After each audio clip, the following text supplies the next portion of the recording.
आखिर ऐसी नौबत क्यों आ जाती है कि 10-10 घंटे की बिजली कटौती करनी पड़ जाती है, जब आपको पता है कि बिजली के दिनों में बिजली की मांग हमेशा बढ़ेगी। गर्मी के दिनों में बिजली की मांग बढ़ती है सर, तो पहले से इसकी तैयारियां क्यों नहीं होती हैं? ऐसा तो नहीं है कि पहली बार सब कुछ ऐसा हो रहा है, इससे पहले भी ऐसा संकट खड़ा हो चुका है। ऐसा संकट खड़ा होने के बाद भी सबसे बड़ा संकट आपके लिए हुआ था।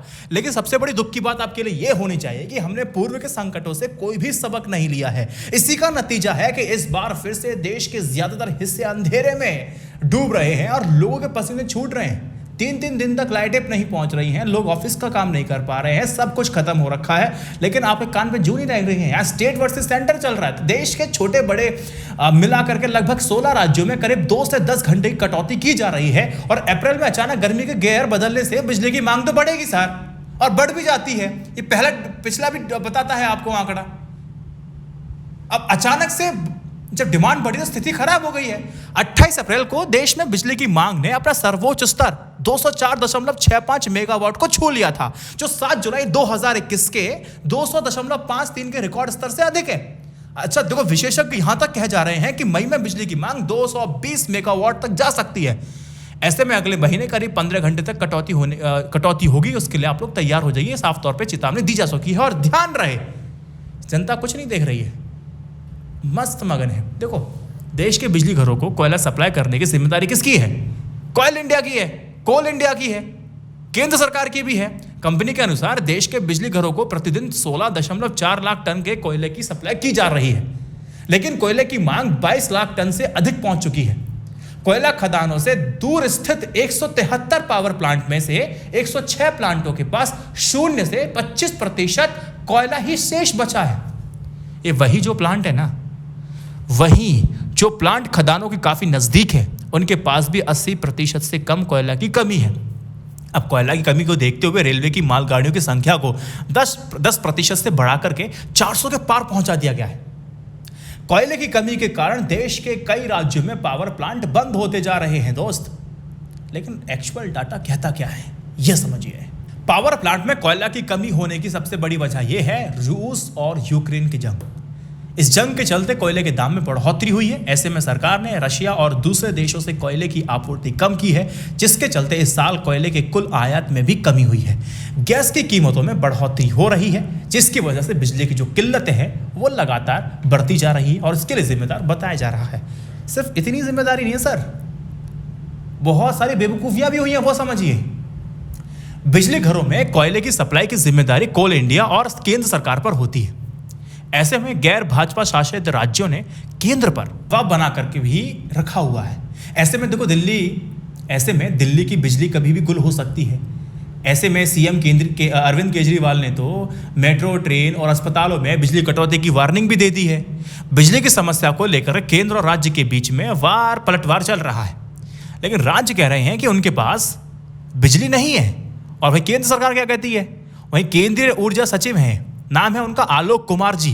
वो कहते हैं कि देखो भैया, सेंट्रल पूल में अभी भी 4000 से 5000 मेगावाट अभी बिजली है, वो है, लेकिन बिजली उपलब्ध होने के बावजूद राज्य इसे ना खरीद कर अपने राज्य में कटौती का सहारा ले रहे हैं। हालांकि बिजली ना खरीद पाने के पीछे एक कारण बिजली के दाम भी है। देखो, सेंट्रल पूल पर बिजली की जो कीमतें हैं ना, वो तकरीबन 12 रुपए प्रति यूनिट है। आपको कुछ कम देने पड़ते हैं क्योंकि आपको सब्सिडाइज किया जाता है सरकार के द्वारा।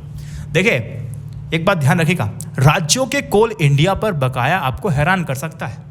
यहां पर खास बात यह है कि गैर भाजपा शासित राज्यों का ट्रैक रिकॉर्ड काफी खराब रहा है, और जहां भाजपा का शासन है वहां भी ट्रैक रिकॉर्ड बहुत अच्छा नहीं है।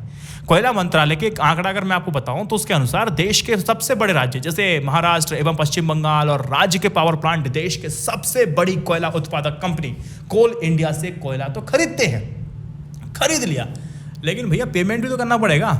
आप उसका बिल नहीं चुकाते हैं। जब आप बिल नहीं चुकाएंगे तो आपको नया माल कैसे मिल जाएगा?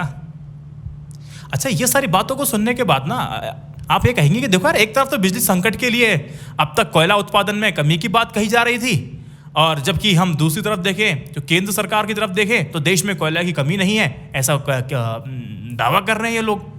ये सुनने को आपको मिल रहा है यार। यहां पर भी आपको एक हैरान करने वाला आंकड़ा मैं आपको दे देता हूं। कोयला उत्पादक कंपनियों के पास करीब 6.5 करोड़ टन कोयले का पर्याप्त भंडार है, और इस पर भी अप्रैल में कोयला उत्पादन पिछले साल के मुकाबले 27% बढ़ा भी है। ऐसे में अगर बिजली संयंत्रों को समय पर कोयला नहीं मिल पा रहा है तो इसका मतलब यह है कि कोयले का जो मुद्दा है वो ढुलाई से भी जुड़ा हो सकता है। और जब पड़ताल की गई तो पता चला कि हाँ, कोयला की कंपनियों की शिकायत रही है कि राज्य उन्हें ढुलाई का भाड़ा ही नहीं देते हैं और इसलिए भाड़ में जान दे रहे हैं ये लोग। और राज्य के पास यह रकम 15,500 करोड़ रुपए से ज्यादा बकाया है। अगर ऐसा है तो साफ है ना कि यह केंद्र और राज्यों और कोयला उत्पादक कंपनियों के बीच का एक मसला है और ये कोई ऐसा जटिल मसला भी नहीं है कि आप इसको सुधार नहीं सकते हैं, जो सुलझाया नहीं जा सकता। लेकिन सिर्फ ढुलाई के भाड़े को लेकर के समस्या बड़ी होती जा रही है, ये तो गंभीर बात है ना। बिजली घरों तक कोयला पहुंचाने के लिए रेलवे ने कमर तो कस ली है, बड़ी संख्या में मालगाड़ियां लगाई जा रही हैं और कुछ दिनों के लिए सैकड़ों यात्री गाड़ियों के फेरे भी बंद कर दिए गए हैं।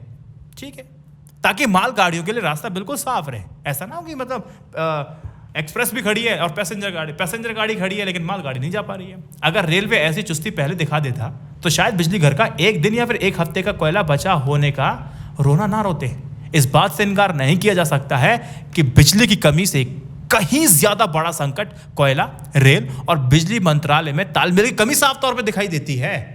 वरना जब कंपनियों के पास कोयला पर्याप्त है, रेलवे के पास भरपूर संसाधन है और क्षमता है और बिजली घर भी है, तो बिजली घर भी उत्पादन में पीछे नहीं है, तो फिर देश अंधेरे में डूबने पर मजबूर क्यों हो? तो यहां पर मैं आपको दो नैरेटिव दिखा देता हूं जो सोशल मीडिया पे चल रहे हैं। लोग कह रहे हैं कि मोदी को बदनाम करने के लिए सब कुछ किया जा रहा है और लोग ये भी कह रहे हैं कि मोदी इस सब को रिहर्सल करा रहा है ताकि अंबानी को दिया जा सके।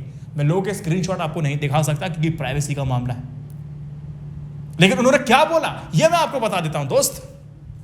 सोशल मीडिया पे लोग दो तरह की बातें कर रहे हैं। पहली बात तो यह है कि देखो, अभी नरेंद्र मोदी जी ना ये रिहर्सल करा रहे हैं ना, और एक कमी दिखाएंगे, फिर औने पौने दामों में फिर अडानी जी को ये बेच देंगे और आपको कोई समस्या नहीं होगी। क्योंकि आपको समस्या का समाधान चाहिए तो भैया वो अडानी जी समस्या का समाधान है। इस तरह का नैरेटिव चल रहा है, जानबूझ के कोयला की शॉर्टेज की जा रही है, एक ही नैरेटिव बन रहा है। ये सारी बातों को देखने के बाद अगर नैरेटिव बिल्ड भी अगर हो रहा है तो इसमें गलत क्या है मुझे आप बताओ ना। व्यक्ति सोचेगा आप इसमें कैसे कटाक्ष करोगे। दूसरी बात, दूसरा नैरेटिव ये शिफ्ट हो रहा है कि देखो जितने भाजपा की सरकारें हैं, जहां पर जिन राज्यों में सरकारें हैं वहां पर तो आपको बिजली अच्छी मिल रही है, जहां पर नहीं है वहां पे बहुत ज़्यादा इन्होंने एक आर्टिफिशियल शॉर्टेज इन्होंने दिखाना शुरू कर दिया। ये सारे जितने पॉलिटिशियन है ना, ये मिलकर के मोदी को ऐसा करना चाहते हैं कि बिल्कुल जनता का मोह से खराब हो जाए, जो नया वोटर है इनसे ना जुड़े। और दूसरी बात यह है कि देखो लोग जो परेशानी होगी तो इसे छिटकेंगे, हमारे पास आएंगे और हमारी सत्ता में वापसी होगी। तो इस तरह का नैरेटिव वहाँ चल रहा है। ये कहना है कि आर्टिफिशियल शॉर्टेज इन्होंने करा रखी है, वरना तो शॉर्टेज तो है भी नहीं। या क्या करोगे, कौन से नैरेटिव को आप काउंटर कर पाओगे? एक तरफ कहते हैं कि जानबूझ के किया जा रहा है, दूसरी तरफ किया जा रहा है कि जानबूझ के किया तो जा रहा है लेकिन सिर्फ मोदी को बदनाम करने के लिए। यार इतनी भी मतलब हद होती है चीज़ों की। ये वीडियो को मैं लेंथ देख रहा हूँ 8 मिनट से ऊपर हो चुकी है, नहीं तो इस पर भी पूरा विश्लेषण मैं करता, लेकिन फिलहाल मैंने अपनी बात रख दी है। That's it. चाहे लड़ाई सेंटर की हो, चाहे केंद्र की हो, चाहे कोयला की हो, चाहे रेलवे की हो, चाहे जिसके भी हो, भुगतना मुझे और आपको तो पड़ रहा है। किसको भुगतना पड़ रहा है? मुझे और आपको भुगतना पड़ रहा है, इनको तो भुगतना पड़ेगा नहीं। कम से कम अपने दिमाग का प्रयोग कीजिए सर, दिल का प्रयोग कीजिए, सात्विक सोच रखिए, ताकि क्या सही है क्या गलत है इसे समझ तो आपके अंदर आ सके। मतलब मर भी रहे हो लेकिन यार अपनी गलती वजह से मर रहे हैं। सरकार तो सही कर रही है, मोदी जी सही कर रहे हैं, अरविंद केजरीवाल बिल्कुल सही कर रहे हैं। इनकी पॉलिटिक्स में मत पड़ो साहब, फैक्ट्स पे बात करो। जय Hind, Vande Mataram, stay updated, stay educated, सत्यमेव जयते। नमस्कार।